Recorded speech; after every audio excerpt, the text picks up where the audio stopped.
Welcome back to another episode of the Commuters podcast. Today we are reviewing a very special film.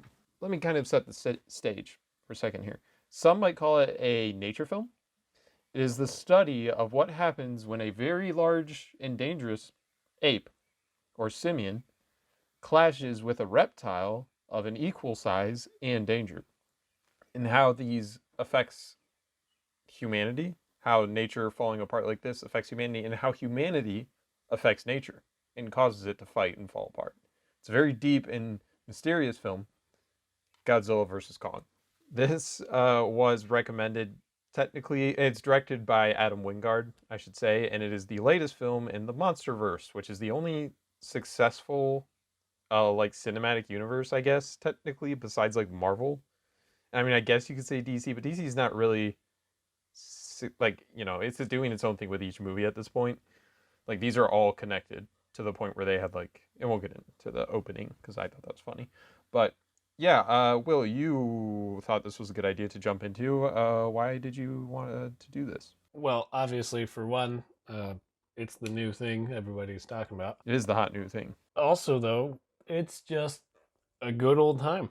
Yeah, no, it's funny because like my initial thoughts after watching it were, wow, that was not nearly as bad as I thought it might be. And I'll get into some of the other. We'll get into like the plot and stuff. But my history with these monster movies is I saw 2014 King Kong or Godzilla, sorry, and I thought it was fine. I actually, a lot of people didn't like it. I thought the cinematography was great. Bryan Cranston was good for the 20 minutes he was in, and the way they kind of held back from showing Godzilla and making Godzilla feel like this giant force of nature, I thought that was pretty cool. Then there's King of the Monsters, or then, yeah, King of the Monsters was next, or was it King Kong was next? I think Skull Island's next. Okay, Skull Island I actually really enjoyed.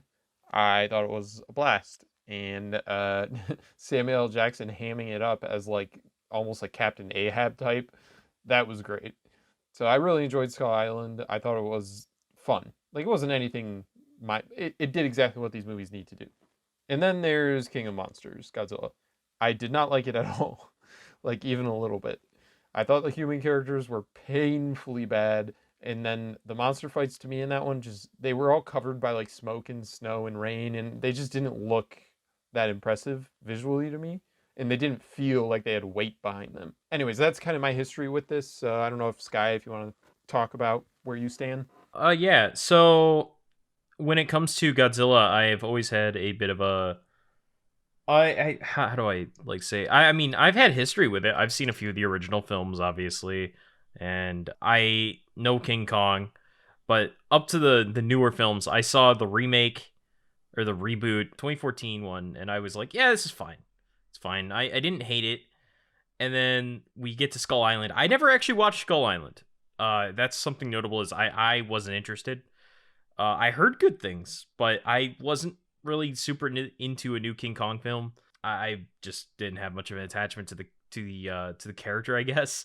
And then I did watch King of Monsters, which I pretty much have the same opinion as you, Basil. I thought like, all right, actually I rewatched it after I watched Kong versus Godzilla, but I found myself disliking it way more than I remembered liking it because it's slow, its characters are dull, the monsters are all not really given the full amount of treatment that they deserve, to be honest.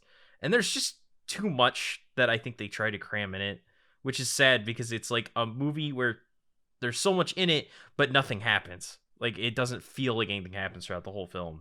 And it's a shame because like I actually really like a lot of the monsters that they put in that film. So coming to this movie, I didn't have like high expectations because don't I don't like Kong. I never really did. And then I kind of was just like, I'm really not a big fan of the whole versus movie thing that they do. Like even back when Civil War did it, I don't really like this ideology that they're pushing. It's like, oh, who's gonna win? I'm like, who cares? We know for a fact, like it's like playing your audience basically, and I've never been a big fan of that. Yeah, I get that going into this because that's something that I was thinking about, and they totally play it up in the opening, like right away. They have like I mean, they set the tone for this movie right away. If you don't mind, want to just kind of start talking about the movie, but Oh, I want to go into my history a little bit though. oh my gosh, yeah. See, well, the thing is, nobody wants to hear. I'm kidding. Wow. No. Wow, that's messed up. I'm kidding. Will, don't leave the podcast. I beg for you to come on. You'll have to double my salary. No, wait. What's 0 times 2? Oh no, 0. Got him. But anyways, my history with it. I've got a buddy who's kind of introduced me to a lot of Godzilla stuff over the past, I don't know, 6 months or something. So I've been watching a lot of the Showa era Godzilla films, which is like, I don't remember when it starts, but it ends in like 1975 or something like that. And I've seen Godzilla versus Mechagodzilla, Godzilla versus Kong from 1963 or 62, whichever. And then I've seen a couple of other ones that I don't recall the title. I love them. They're so like glorious in some of like just like the way they're made. Yeah, like how ridiculous. Like not, and I don't mean it as a slight against the movies, but they're ridiculous. Yeah, and it's amazing. Yeah, it's like a good kind of ridiculous. Godzilla always gets beat up at the beginning, and then he decides he has a random new ability that just lets him win. Like in Godzilla versus Mechagodzilla, he somehow turns himself magnetic. So then Mechagodzilla can't fly away from him anymore, and then Godzilla just rips his head off. I do think it's worth mentioning for like posterity that after the first Godzilla movie, no Godzilla movie has really taken itself seriously, with maybe the exception of 2014. And I think that's for the best. Oh, yeah. I think these movies are better when they don't take themselves too seriously, because you can't really do the first one again. It's to me, it's like I mean, it's all about Japan and their relationship to nuclear war and how that affects nature and like all that kind of stuff. It's not really so much about being a big old monster movie, but everyone after since kind of has just been a big old monster movie. So yeah, There's no reason to try to do the whole nuclear war thing now, because that's like something that's really like pertinent to Japan's culture, especially when that movie came out. Whereas like it's been I mean, it's still sort of pertinent to Japan's culture, I guess, but it's been a very long time since World War II. So it doesn't make as much sense to say make I mean, and these new movies have nods to Japan and they have Japanese like they pay respect to the old one, but it's kind of not really the focus. yeah. So then for me, I saw Godzilla 2014 in theaters when it came out. I haven't watched it since, so I don't remember a thing really. Kong Skull Island, I had a great time with. I loved it. Sam Jackson's ending was amazing. Oh my gosh, right? Yeah. I would say like that's probably the best of the MonsterVerse films in terms of just like objective quality. Yeah, I would agree. Godzilla King of the Monsters didn't do it for me, but I felt like it could have if it was just like a bit different. Like they kind of set up the movie to be like Godzilla's got to go around the world like snuffing monsters left and right, and he kind of didn't. It was so slow, and like the human characters, they didn't grip me as much as the ones from Kong. Yeah. So yeah, I was gonna say, based on everything I keep hearing about Kong, it sounds like the characters in Kong are like caricatures enough that they're like memorable. Well, Yeah. you got Sam Jackson and John Goodman in the cast. Yeah, John C. Reilly was pretty good. The ones, ironically, the two main, like capital M main characters I thought were the least interesting was Tom Hiddleston and Brie Larson. I thought they were both kind of uninteresting. Whereas I felt the more entertaining was like John Goodman and Sam Jackson and John C. Reilly, and then Kong himself. Oh yeah. Where I thought they were the best parts of that movie. There was enough like character and enough like there was a little bit of horror in it. Like there was some good stuff. Anyways, so does that everybody feel comfortable about what they've said about the history? Yeah. Good. All right. So I do want to talk about the beginning, the very beginning, because this movie like right away kind of made me mad and then immediately made me back interested. So it has the opening like kind of sequence, like graphic credits sequence, whatever you want to call it. And it's a freaking... So I was watching this in March, right? March Madness is going on. Brackets are in my head. And they do a monster bracket tracking all the monsters that Godzilla beat, and then like the 2 that King Kong beat, and they go, and they go to it being like the championship is Godzilla and Kong. And I was like, whoever was making this was having the time of their life. I don't know, like it was so funny to me.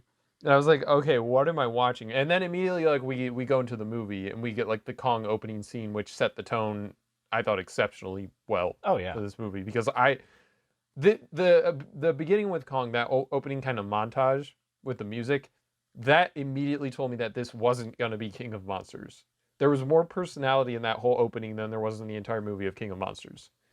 And that's what I was worried about at first, that it was going to be King of Monsters. So I was really happy with that, and it got me into the movie. But I did find that whole March Madness bracket kind of hilarious.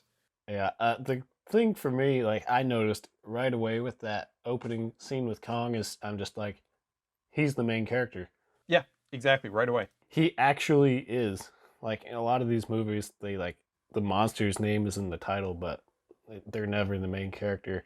But right off the bat, it's just he's the main character now, and that's something I really appreciated. Same. I think, and we can get more into that later, but I think setting up Kong as the main character makes the movie more interesting, because, and they still have the human characters, and I don't know, they still kind of don't really work for me, but, or some of them work a little bit better, I guess, but the whole movie is focused on Kong. All the human characters are just side characters, which I think works way better. Sky? What? Huh? What? Any thoughts about that opening with like the... I was just letting you go because I thought you were gonna keep going. I think the opening set a fun tone. Yeah, I think it pretty much set the stage for, hey, this is not going to be quite like you probably think it is. We're gonna try and have a little fun, and that was the main thing that like I kind of was thinking is like, I just want to have fun, dude. That's all I want, really. Yeah, girls just want to have fun. Okay. Anyway, yeah, no, that was like my don't sigh at that. The main thing I was really hoping for was just to have some good fun, because at this point I've come to the conclusion that if it is a kaiju / monster movie, I want fun. That's not my goal. Isn't for a great movie to come out of it, because you know, I don't see the fighting between two giant behemoths as being something that's like easy to tell a serious, compelling story about. It's more about having great fun, you know? It's like the journey as opposed to the destination. Right. Or maybe it's more so the explosions on the path through the journey, I guess. But, you know, that's kind of what I was hoping for. And yeah, I got the same vibe that Kong was the main character through the whole film, although it took me at the very end where I made a joke to the people I was watching with, where I'm like, oh my god, I just realized Kong is the main character. Because he's definitely used throughout this film a lot differently than how Godzilla is, and that's something I think is really notable. Is, you know, Godzilla has never been a character that we've been given much personality for, and this is something you kind of see even throughout this film, that like Godzilla doesn't have the character that Kong does. Kong has more of a like he's a big ape man. I mean, Godzilla's a big old lizard, isn't it? Yeah, he is a big old lizard, and they never really give Godzilla personality still to this day in the reboot films. So you kind of just know they're a monster. But Kong, I'm like, I relate to Kong. And there's a great... Dude, me too. I live in a giant dome as well. Yeah, it's called a house. Except yours is square. Yeah, and it's not my house. Oh. It's not my parents' house either. I actually live in some random person's basement. Oh my god, that's horrible. But no, yeah, it's fine. I wanted to start like moving us forward a little bit, just because like that's an opening, but we have so much more to talk about. A big portion of the film is building up towards the final climax. Obviously, like that's how every monster movie feels like it is now. But there's like a really great first encounter, and it's the one I'm thinking of at the sea, or when they're at sea. It's the first time we get an interaction between the two of them, and I just remember how much I like felt for Kong throughout that whole fight, because he just looks so tired throughout the whole thing. Yeah, I think that's... Yeah, I think you're jumping ahead a little, because I think too much. A couple of things, but like I did want to talk about how right away we're thrust into this. So this movie feels a little disconnected from the last couple of Kong movies. If you watch King of Monsters, Earth had pretty much been decimated. So many cities were destroyed, so much like decimated by all these giant monsters. All of a sudden, Yeah. humanity is like 100 years advanced into the future with like a giant dome that's able to like make it look like you're outside, and like these Tron ships and all of this stuff. And it's like, okay, and there's a reason for this later in the movie why they set this up immediately, because there's a payoff to all this technology. But I did find it funny, and I liked how they acknowledge it by being like, or they acknowledge the fact that Kong knows he's in the dome. He's not an idiot. Like they establish his intelligence right away, which I appreciate. Like he's throwing those big old trees into the dome. Yeah. I thought that was a pretty cool way to show that off. It was pretty creative. But I just found it funny because I was like, oh wow. So 2 movies ago, these people were like, they were going with regular like AK-47s to go up and fight King Kong, and now they have like these giant ships and domes and like technology, like almost Pacific Rim level technology. And I found that kind of funny. Now, is it like a negative? No, I actually think it's kind of fun. Like it's more fun. Immediately they had to establish that. And I think it's also worth noting that there's a little girl character in this, and she's probably the best human character in all of these movies, in my opinion. For sure. Other than like Sam Jackson and some of the other ones, but the best like main human character. I like her because I think her dynamic with Kong is really good. And her being deaf and not talking and like using sign language, I actually really like that. Yeah, the movie doesn't waste time getting it set up, so I do understand why you want to jump to the fight, but I felt there was some things to kind of mention there. That's fair. There's just a lot of buildup, and like the problem for me is like, again, a lot of the buildup is a bunch of scenes with human characters that I don't care about, and that's something I think we should talk about, because we get introduced to pretty much all of our human characters before that scene before Yeah. like where things finally get to like ramping up and having like the stuff that you want to see. You get introduced to like Millie Bobby Brown's character, and you also get introduced to, or reintroduced, I guess in her case, but you also get introduced to that guy who he's like a conspiracy theorist about what this tech organization is doing. And you're introduced to, you mentioned the little girl, and also her mother, and well, mother, because adopted apparently, which they never directly say in the film. You just kind of, Yeah, she's her adopted mother because the little girl was a native on the island, and all the other natives died in a storm. Hmm? They say it in the movie Sky. oh no, I got that now. It's more so just the fact that like they don't really say anything directly about it, and as someone who didn't see They Kong, do. oh, they do. It's a throwaway line. It's very quick, but they do say Yeah. it. Well, hey, maybe they should, if they. Maybe you should pay more attention. Hey, Think about I that. just wanted to see Conky Dong hit Zilla with a big stick. Okay, that's all I want. I just want to see Unga Bunga smash that. Okay, I'm your average moviegoer right now, and I have the brain of a chimpanzee. Wow. Well, at least you're honest. But on the note though, that is probably the best character in the movie from a human standpoint. The little girl actually has like a genuine connection with Kong, as we see throughout the film, and it's actually a little touching in some ways. You're like a little bit like, aw, Literally, they touch each other. shut up. That's stupid. Yeah, she reaches out his Yeah, hand. I know she does, Basil, but that's not the point. Oh my God, Basil! Oh, no. You know your joke is. Ugh. You should write for these movies. I do actually. You're- I was a ghostwriter for King Kong, Godzilla, Monsters. That doesn't surprise me, considering the fact that some of the lines in this movie are really bad. Like, Wow, that's just rude to me. got him.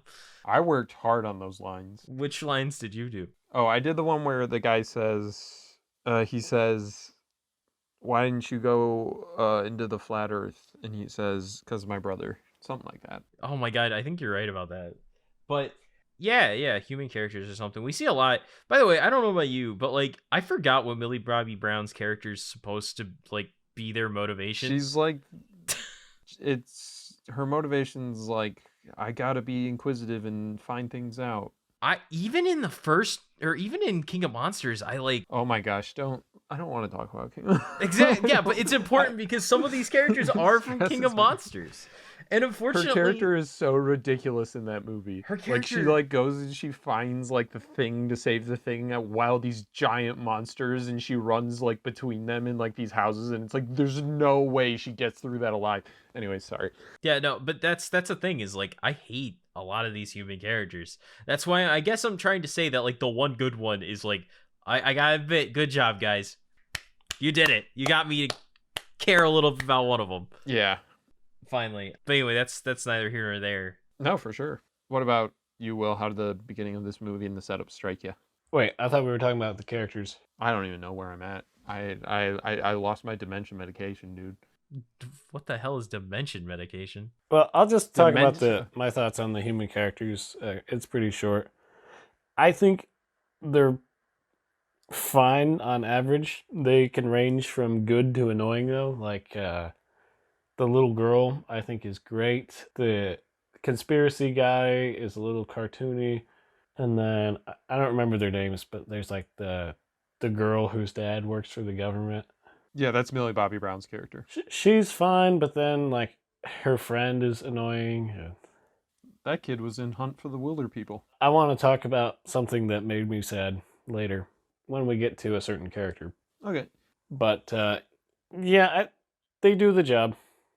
Yeah. Can I do want to talk about how I think what this movie does is, well, not all the characters are great. The movie does such a good job focusing more on Kong and Godzilla and the fights and the action, which is why people want to what they want to see, than on the characters. So you're never with the characters too long. I think there might be like one or two scenes where I was like, okay, come on, let's get back to the fight.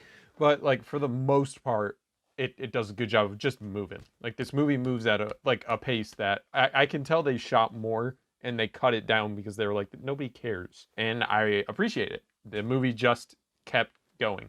And that's something that like in a like this type of movie, a big old action monster movie, I just want to go have a good time and leave. I don't want to be freaking spending an hour with Millie Bobby Brown as she muses about whether or not the government is involved with hiding the eye of a piece of technology. Like, you know what I mean? Yeah. That makes perfect sense. Actually, funny story. I just want to make a comparison just real quick before we move on regarding like why different characters don't work.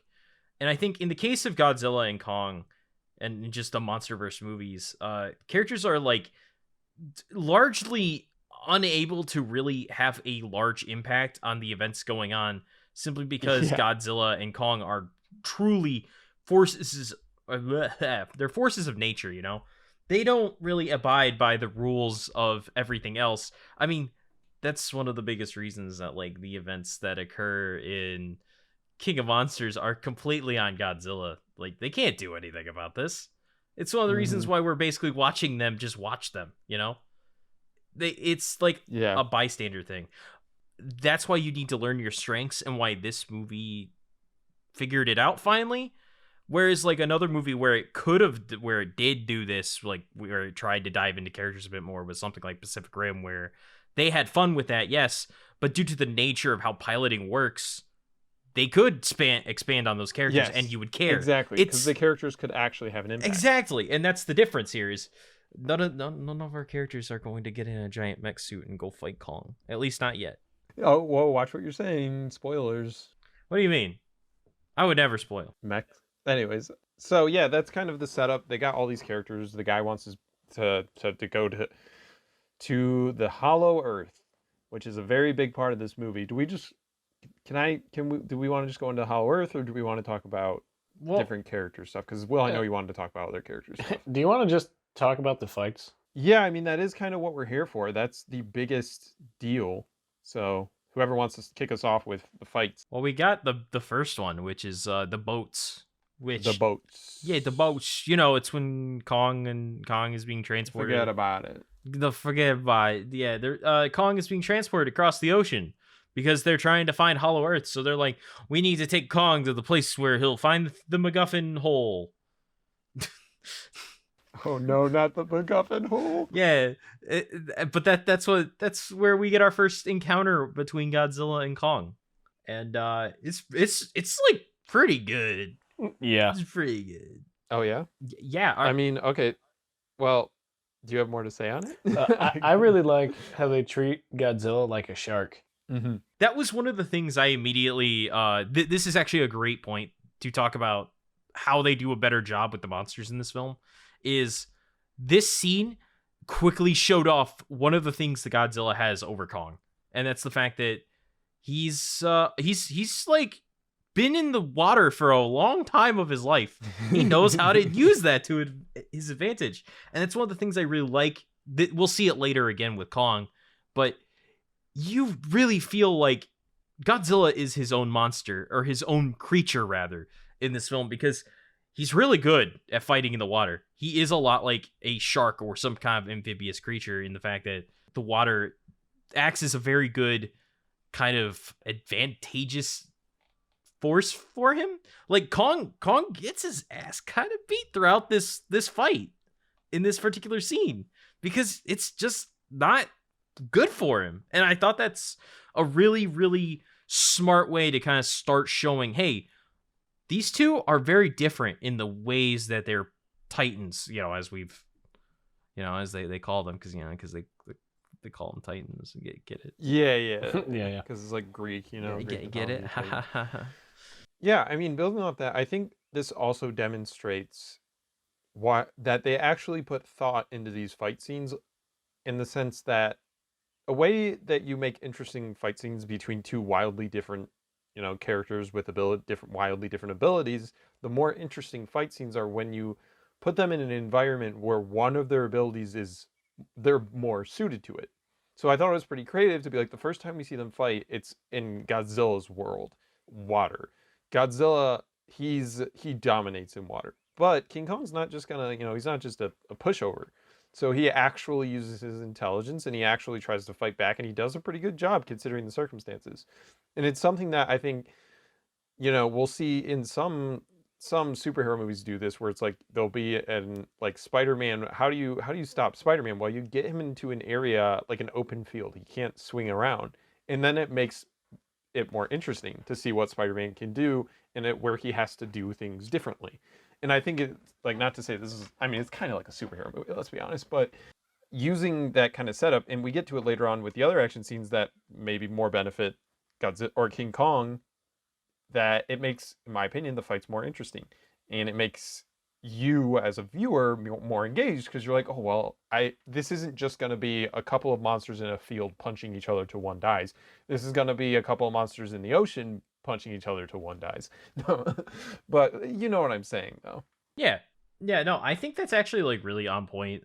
It's a good stage setter for kind of what action is going to be like. I honestly think like this scene could have been awful, to be honest, because like, what they could have fallen into the same problem of that King of Monsters did. Remember how you mentioned they obscure the fight really bad, so you don't really get to enjoy it? They could have done that with the water, and just like the overwhelming, like every time we went underwater, I was like really worried we're gonna like barely be able to see anything. And also, they don't do like bad jump cuts that hide action. They like keep it on screen, which I appreciated a lot. They show it. They also do a good job at showing weight, of making these things feel huge, while also not making them feel too slow or anything. Like, that's something I think also King of Monsters didn't do as well. But this one, they really make like every move that King Kong makes, you can feel the weight of his arm swinging. And I think that's something that is very important to kind of hit that balance between, because like in real life, if something was as big as King Kong, to us, it would feel like it's moving super slow if it were to exist, because of how big it is. Like if you watched a building fall over in real time, it would look slow, like it was in slow motion, because of just how big it is. So how do you do that and make the movie fun and entertaining and fast-paced? Well, you speed it up just enough that the fights move fast enough, but you still make them feel like large animals, which I think they did pretty well. Yeah. Well, I think when they're only showing Godzilla and Kong in the shot, they move faster, and then if like there are people in the shot, they'll be a little slower. Yeah. That's a fair point. Yeah, they can kind of hide that. I don't know what the phrase is. Scale. Not detail. Yeah, they can kind of hide the scale and like the physics. Yeah, because that's something you're fighting against, right? When you're making a movie about impossibly large creatures, is like Yeah. you got, but you want people to be able to suspend their disbelief enough, so like you have to do what you can to make them look real, but still not real, if you know what I mean. Yeah. So I think they do a good job at it, though. Yeah. Maybe I don't know. I'm So not. then, before we move on to round two, I think we should probably talk about the Hollow Earth stuff a little bit. Yes, I've been wanting to talk about the Hollow Earth stuff. Oh boy. All right, go ahead. Well, okay, so in the beginning of this film, we're introduced to the male character. I'm just going to call him male character because I can't remember his name. And he is the brother of a dude, and he wrote a book on Hollow Earth. And then the bad, or the maybe bad guy, ooh, we don't know. He's like a billionaire technology guy, Elon Musk type, I guess, is what they're going for. And he hires him to fly these special Tron ships they built into the Hollow Earth. Apparently, and this isn't just out of nowhere. If you pay attention in the last few movies, every time Godzilla shows up, they're like, "Oh, well, the way he gets around through the Earth is through the Hollow Earth theory," but they never like really expand upon it more than that. They would just be like, "There's tunnels and you go through them," but essentially what it is at the center of the Earth is where these giants come from, and there's essentially another. It's like Journey to the Center of the Earth or something, right? There's a biome in the middle of the planet, and to the point where it's literally like you can hit the point of the planet where gravity switches from up to down or whatever. So they go there eventually with Kong after the water fight, and it's kind of weird and different, and it's really colorful, and it's really like, and I was gobsmacked. This is not what I expected out of one of these movies. It literally pushes it into the realm of fantasy instead of just like science fiction or whatever. And Yeah. I thought that was kind of funny. And it's ridiculous. Like I said at the beginning of this, it's all ridiculous. But the movie knows it's ridiculous, and like the way they act about it, I think it's kind of great. They totally just kind of play on it. We also learn that King Kong. We learn about King Kong's backstory a little bit, and because he's from Hollow Earth. That's why they got there, because it was his home, and they needed him to lead them home. So, and the rich guy wants to use it to power something. We don't know what he wants to power at that point, but he wants to use like the radio signals, I guess, to power. But anyways, so King Kong gets to Hollow Earth, and we learn about the King Kong culture of super intelligent giant apes who built a temple of some kind with a very nice bleacher seating and a throne. And then their enemies, apparently, because they have it like in hieroglyphics of some kind, are Godzilla's creatures. Side note about that. Apparently, this is information coming from a friend of mine who's like very into all this stuff and like lore and all that. Apparently, all that is Godzilla himself, not his family. What? What? Yeah, Godzilla himself snuffed all of Kong's family. Honestly, I'm gonna pretend that isn't the case because that sounds so stupid, so too much. If you hear me out here, what? Excuse me, what? I okay. I find that really hard to believe, actually. But I guess if that's what they want to say, That's like from the novelization or something. Yeah, okay. Yeah, okay, Huh. novelization. You done did it, novelization. You done did it. Yeah, so what do you guys think though about Hollow Earth and how it plays into the story and how it kind of changes a lot actually, I guess, about how these movies might work moving forward? Oh, you got nothing on it? I don't have a lot to say about it, to be honest. It's just thought it was like a sequence that I was just like, I kind of like my eyes kind of glazed over a bit for that for the whole for the Hollow Earth stuff, because at least till we got to the point where Kong like got his tool, his weapon, and also just I mean like, remember how you mentioned the technology jump? That was me through that whole scene, was just like, what? Yeah, they kept pushing it, right? Like the suspension of Yeah, disbelief. yeah. I was just And like, I was, and so I know for some people they're gonna drop it there. Like it's gonna be too much. Like for me, I was kind of all in. I was like, okay, this is so ridiculous. I love it. Some people are gonna be like, this is so ridiculous and dumb. I don't even like. I'm shutting this off. I could see that happening at that point. Yeah, like I said, I just kind of glazed. Sorry about the odd. I just kind of You glazed. should be sorry. I should. Oh man, you can tell. Oh man, I hate how boring this movie was.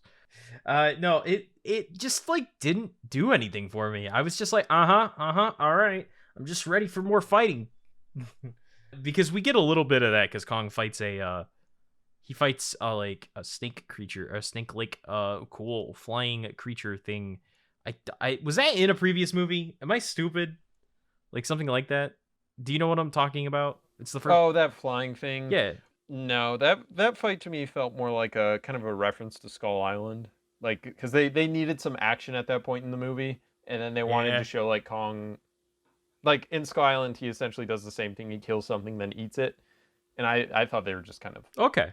doing a fun, like to show that he's still kind of the same King Kong from before. I don't know. That's Okay. kind of the vibe. I was just wondering. Either way, you Yeah. get that. It's like fine. It gets the job done, and then we have Tron flying, and we see the sights of the Hollow Earth. Like it's just the only reason I wasn't like completely like I don't care. I don't want to see this. I didn't like zone out completely is because I don't know. I was interested to see where they were going with this. Yeah. That's about it. But yeah, that's as much as I can really say about the Hollow Earth thing. I frankly just don't really know to this moment like how I feel about it. Yeah, for sure. Well, I mean, it was really interesting to like see that part of like the world they have in there. I think it was pretty unexplored, but that's to be expected. Like they weren't ever gonna spend that much time in there. did it surprise you that they went in there at all though? Because like to me, I didn't kind of really expect that out of this movie. No, not really. Yeah, I don't know. Like, it wasn't in the trailers, and I don't know. It just wasn't. I thought the movie was mostly just gonna be on the surface, Kong fighting Godzilla, Yeah, okay. and it was, but there was also that, Yeah. And I will say I really enjoyed the scene where this is kind of jumping a little ahead where after Kong gets the axe and then Godzilla burns a hole through Oh no. all the way down there. I really liked the scene after they started shooting at Kong when he picked up the ship, looked in there to make sure his friends weren't in there, and then just crushed them. That Yeah. that one character really got on my nerves. Oh yeah. That woman who's like better than everybody and just like annoying. It's like, yes, get snuffed. I mean when her death did like I was just like ha ha ha ha. I'm glad they got rid of the annoying character. I honestly forgot that character was in it That's- until you that's- just said that. That's the thing. It's a very I think that her death is a very like movie death thing where it's like, oh, there's this lady, she's not very nice, don't like her. Squish. Yeah. Yep. No, I did want to talk about though. You mentioned the burning a hole through this. So Godzilla literally. He snuffed so hard he burned a hole all the way in To the center of the planet. in like So now, 2 seconds. ostensibly, yeah, in literally like 2 seconds. And so now, ostensibly moving forward in Tokyo, I think that was in Tokyo, right, where that happened. No, that was Hong Kong. There is a yeah, Hong Hong Kong, sorry. Kong. There's a giant hole that goes to the center of the earth just in Hong Kong, and it's like, what? You can't just fill that up. Like, what are you gonna do? Dump a couple of buckets of sand in there? Yeah. Yeah, a couple buckets. I thought, I don't know. I thought that to me was more ridiculous than like anything else in this movie. To be honest, I was like, what? What? Oh man, that was funny. Yeah, it was pretty silly, but at the same time, I was just like, eh. At that point in the movie, I'd already accepted. I was like, they got me. I'm already believing giant monkey culture make axe that's radioactive. You can't be too mad. Monkey make X. That they can send a power source via email. I mean, at that point, I was just enjoying the ride. It's like when you're on a roller coaster and whatever. Yeah, something at that happens. point, you're just like, just give us Mechagodzilla. Oh my Exactly, which I guess is like getting us to the big ol' action Wait, set piece wait. finale. god. Wait, hold on. Wait. You blew my Oh, mind. no. Oh no. I just realized they sent a power source via email. Wait a minute. Wait a minute. Yeah. What? Yeah. How did I gloss over this when I first watched the movie? How did I just be like, that makes sense? What? Because like I was saying, they got so ridiculous that sending a power source over email seemed totally reasonable. I guess you're right. I guess I didn't want to question the ethics. The ethics, actually. Yeah. I'm sticking with that The word. logistics, you mean? No, ethics. The ethics of learning to Okay. send power sources via email. Yeah, that's true. What the Fraggle Rock? Oh no, not the Fraggle Rock. Oh no. Well, regardless, yeah, that's all I wanted to say was like I didn't even think about it. But now it's time. This is the main course, right? This is where we put our hands together and we start rubbing like, right? Yeah. So essentially this movie, and I actually kind of suspected this is where this would go. Well, one, I do want to talk a little bit what leads up to this, but so the Godzilla and King Kong fight in the city in Hong Kong, and I think that's also a really good fight. It shows how Godzilla can use buildings and stuff, or King Kong on land and using buildings as kind of like a concrete jungle. He has kind of an advantage. And yeah, at the end of the fight, he doesn't really beat Godzilla because Godzilla's a nuclear lizard. King Kong wasn't ever really going to beat him, but he puts up a really good fight, and it ends like with, isn't King Kong kind of just knocked out and Godzilla's a little beat up? Honestly, based on it sounds like he was on the verge of death from the way that like everything was going, because they basically had to give him a like a defibrillator in a scene later. Like that's what they were trying to do with the one thing. Nice. Essentially. So I guess yeah, you could say he almost died. So I guess Kong lost. Yeah. Good job, Kong. He lost the fight. Which it makes sense. And afterwards we find out that Elon Musk, like Spanish Elon Musk, has a big ol' robot, Mecha Godzilla, if you will. Not a Robo Godzilla, Mecha Godzilla. I was so sad that that he was named by the fat kid. I just thought that was so like fan servicey to me. No, you know what would have been fan service? Yeah, what? If they name dropped Space Titanium, which is what he's made out no. of in the original. Oh no, not Space Titanium. Yeah, in the original scene, they have like the main character guys like exploring a cave and they find a shiny piece of metal and one of the guys goes, "Just as I thought, Space Titanium." Oh no, not Space Titanium. It would have been so fun if they're like explaining what he's made out of and one of the characters goes, "So like Space Titanium?"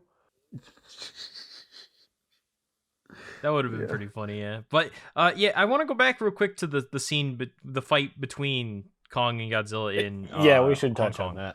Yeah, I want to go back because you didn't give the rest of us a chance to talk about what we thought about it. Oftentimes I forget that this podcast is just a expression of my narcissism, and it's just about me talking. Okay, shoot. I mean that's fair, I guess. Like I understand. I'll put my check on the desk now. No, I wanted to say that like I said earlier, it was kind of a premonition that they were showcasing us the sort of strengths of both monsters throughout the film. We saw it with Godzilla earlier, and now we get to really see it with Kong, like to see what he's capable of, and I really appreciate that. Just because you got to make them feel distinct, give them character, especially to the way they fight matters too. And the cityscape is like a jungle. Yeah. It's perfect for Kong. Also, I just want to say that like the colors throughout that whole scene are incredible. Hong Kong is a very pretty city just from its lights. Yeah. And that's why every monster movie ever seems to love picking it as their main sort of basis for where they want things to take place, because it's always and all the neon. Yeah, it's great. It looks great. It's looked especially good in this film. Like I think I think it looked better than I think I've seen it in any other film up to this point. And they weren't like afraid to keep things moving kind of quick through there too. I never felt like the fight dragged at any point. It was always pretty exciting, and that's something that I have to give them props for, because I thought it was going to get a little boring depending on how they were using it. Also, I want to give a shout out. Godzilla in this movie fights way more interestingly than he did previously. Like he uses his tail a lot more, for example. And I really appreciated just like the use of the entire body of both Titans as like part of what they're doing, because you got a lizard, use its tail, you know. Yeah. Also, Yeah. I'm glad they brought attention to just how screwed Kong was if he got hit by Godzilla's breath. One hit really hurt him, and it was like a graze. So I appreciate kind of like the stakes we know that like Kong can't make a mistake here. Yeah. It's good. It's a very well done fight scene, and I gotta give him props for that. It's good. Yeah. Yeah, no, I agree. Yeah, in fact, I'd probably say it's the best fight of the movie. So Yeah, I don't know. I might like the boat fight more actually, just because I like Kong out in the middle of the ocean fighting Godzilla in his element. I think that was interesting too. But Will, what did you think about that last fight? It was really interesting to like have Kong be able to jump around and use his agility. Mm-hmm. That was kind of the main thing. Like with the trailers in mind, I was thinking he would rely a lot more on the axe than he did. So it was nice for them to show that Kong would probably do similar without the axe in that situation. Yeah. Sometimes in this film, it kind of feels like Kong gets like bailed out by a lot of stuff. Like the humans help him, or he has the axe, or.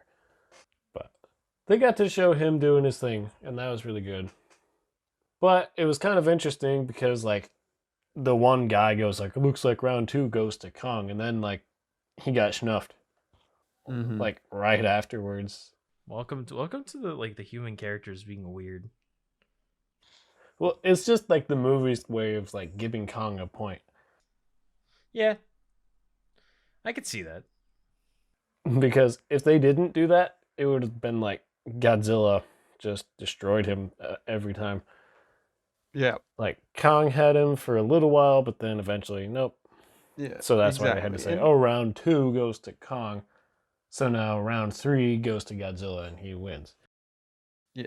They also upped Godzilla or King Kong's size this movie. They made him way bigger than he was in the last movie. Yeah, well, he's supposed to be growing.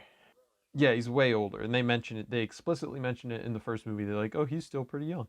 And I can't prove this. I'm not 100%, and I would need to do some more research. But I think they scaled down Godzilla just a little bit I think they did. because in this movie, I feel like Godzilla isn't like in the first movie in 2014. I feel like Godzilla literally towers over like every skyscraper, whereas in this, I felt like he was more like the size of a skyscraper instead of like towering over a skyscraper. I might be misremembering something, but I don't know. I felt like it was just a tad bit smaller, but not that it's a problem or anything. It makes the fight scenes better, but that was just a little thing. We are getting pretty long here, so let's talk about that final confrontation. So Mechagodzilla comes out of the Gojira, or however it's pronounced, the Ghidorah, who's the bad boy in King of Monsters. His skull was used by Elon Musk and his Japanese scientist friend, and they made a big old robot out of it. One of his heads. Yes. And the head still had enough brain juice, energy, soul power to take over the Mechagodzilla once they got the email. And so now it was just on an evil kind of rampage with no reason to do anything because the humans weren't in control, and it killed the big bad billionaire dude. And now it was out in the Tokyo destroying, or Hong Kong, sorry, destroying stuff. So Godzilla goes to fight it because Kong is kind of like beaten up, and that sets up the next the big final fight, the finale, or I don't think it's technically the climax. I think this is just the finale because the climax would technically, I think, be when Godzilla and Kong fight for in the city, but I'm not sure. But regardless, let's talk about the design of Mechagodzilla. What did you guys think? I don't know how I feel about it. Like I love the classic one. That's my favorite of the Showa Godzilla movies, for the record, is Godzilla versus Mechagodzilla. So I was really excited to see him. His design, I think it works for what it is, but in terms of like compared to like some other versions of him, Yeah. Sky, how about you? So I was just thinking about like what my feelings are on his design. I guess like it's fine. That's it. It's fine. I never really had much of a like particular thing because I've seen a lot of different Mechagodzilla like stylizations because he got like remade a few times. Like there was one that was a piloted one, and then there's the OG, and like there's just a lot of like different versions of him. And I'm at the point where I'm like, oh, you know what? I'm not too picky. He looks fine, and that's enough for me. He could have looked stupid, but he looks fine, and that's all I got really. Yeah, I was more concerned about the things I wanted to see him do more than like how he looks. I agree. Yeah. That's a fair point. Now, my feelings on his design are they were very close to making it look really good, and they missed by like 10 degrees to the right. And what I mean by that is he's a little too skinny and his arms are a little too big for my taste. So he looks a little bit, and I'm looking at some screenshots of him right now, but he looks a little too much humanish, and not enough Godzilla-ish. And that's my only, and there's too much parts. Like he suffers from transformeritis where there's so many parts you kind of lose the silhouette.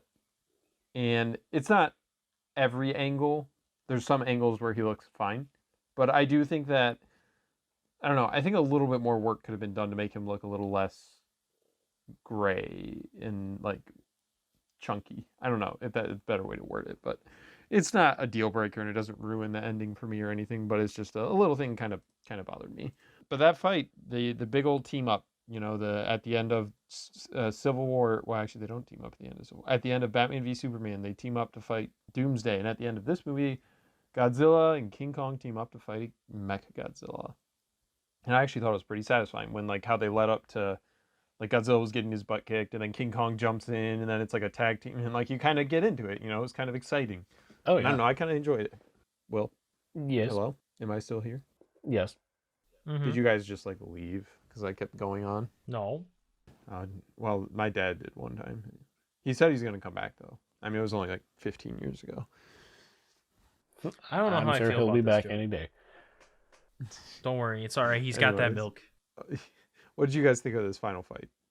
Good. It wasn't my favorite of the three like big fights because I can't really put my finger on what held me back from truly loving this fight. Maybe it's because like I don't know. There's like something here that I can't explain that kept me from being like I'm having a ton of fun. It might be visually it's not as exciting despite the cool things Mechagodzilla does do in it. Not as much as like I kind of would have liked him to, but like it's something I think it's because I didn't have that cool like the cool visual flavor anymore that Hong Kong was providing previously. Like it's a lot duller looking for the scene, especially because it's also daytime now and it lost that kind of moody atmosphere. And I think a big portion of it for me was like the visual like set piece wasn't quite there for me anymore. And I'm just like, it's a final fight. Let's go. Yeah, I kind of feel like Mechagodzilla went down a little too easy. Like once Kong jumped in, it was just kind of over. Yeah, I mean, I think that might also be because we spend like a decent chunk of the movie up to that point with the human characters trying to bring Kong back to start fighting. Yeah.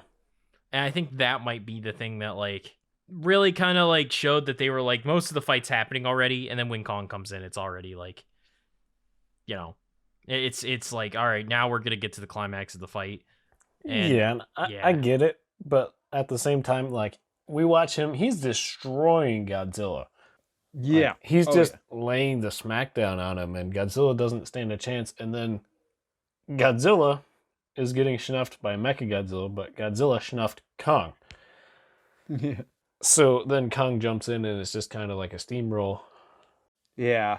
Yeah, I would have liked to see just a little more fight from Mechagodzilla. Yeah, that's a fair point. But otherwise, you got the fun moment of Godzilla charging up the axe and like them teaming up, and it's a lot of fun regardless. So Yeah, no, I agree. I can't be too critical. I mean, I think that's pretty definitive. We've been talking for a pretty while now. So what do you guys do you want to like give final thoughts? Yeah, that sounds good. You want to go first? Yeah, I'll go first. It's a fun movie. That's the main thing I want to take away is, like, obviously, interesting enough, I don't think I've been as critical as I could have probably been. Obviously, like, Yeah, it's you got to take it for what it is. that's something I think is like really notable here. Is this is one of those movies we had one before called Ready Player One on the podcast that we talked about how you just need to sit back and have fun sometimes, man. And I think that this movie is one such example of you just gotta sit back, have fun. Don't think about it too hard. It's not the point. It's all about having fun, having fun, having good times, laughing, enjoying yourself. I think it's a fun movie. That's it. That's all I really got. Because that's the thing. I think having fun is by far the only way you're going to enjoy this film. If you try to pick it apart and you want something special from it, you're not going to get it, personally. But that's also Godzilla and monster films in general. I don't think they've ever been about being like high art. They're about having fun. No. Like, Yeah. the OG Godzilla film, well, all right, the first one was a bit of a special case because it was a bit of like a look at, or it had some meaningful cultural stuff for Japan. But, other than that, they've always been a bit of a schlocky, fun time. And I don't think that's changed, but that's fine because we need that stuff. And I think it's a good thing to have like fun, just action movies that own it. 100%. That own it, mind you, because there's ones that don't own that and try to be a little more than what they are, and it doesn't work. And that's my thought. It's good. I'd say watch it if you can. Yeah. Yeah, that's kind of where I'm at as well. Is like, it's just fun. I like Godzilla and Kong, so like the sillier aspects don't bother me, or like the deeper criticisms. I don't care. I like Big Monster. I think that's what it set out to give us, and I think it did wonderful. Mm-hmm. I couldn't really said it much better. I think that it is a fun time, and I think that if you don't like these types of movies, like big old monster action popcorn flicks, then it's not for you. But if you know you can enjoy, turn your brain off, and just have a good time, yeah, it does it, and it does it well. It doesn't waste your time too much with stupid, annoying human characters, and it gives you just more of what you want, which is monsters fighting each other. It's good, and I do recommend it, weirdly enough, because I went into this thinking I was going to hate it, and I ended up liking it. So I think that says a lot. Yeah. So thanks for joining us on this episode of The Commuters, and have a good old King Donkey time. Oh yeah, Conky Dog, baby. Woo!